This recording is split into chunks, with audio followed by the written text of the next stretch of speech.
Hello friends, जय जगन्नाथ। आज video आरंभ करुच्ची प्रभु विघ्नेश्वर विघ्नहर्ता प्रभु गजानन पाखर।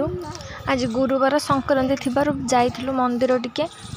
आग वीडियो रे आपण मानकु कहिथिली जे एठी कोन भोग लागे, किंतु आपण मानकु देखै पानथिली। ए वीडियो रे आपण मानकु देखै मंदिर कांथरे सबु श्लोक लिखाई। देखंतु एठी केमिति पूजा करा जाउछि। रूल नाही, जाहाकु जेमिति पूजा आसीछि से सेमिति पूजा करि पारिबो। देखो बजरंगबली पाखरे कौन सब भोग लगाई। सिंदूर बजरंगबली पसंद होती पूरा मंदिर सिंदूर लगाई।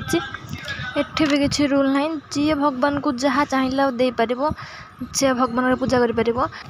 देखो माता सीता लक्ष्मण आउ प्रभु रामचंद्र पाखरे से सेम जिनस भोग लगाई।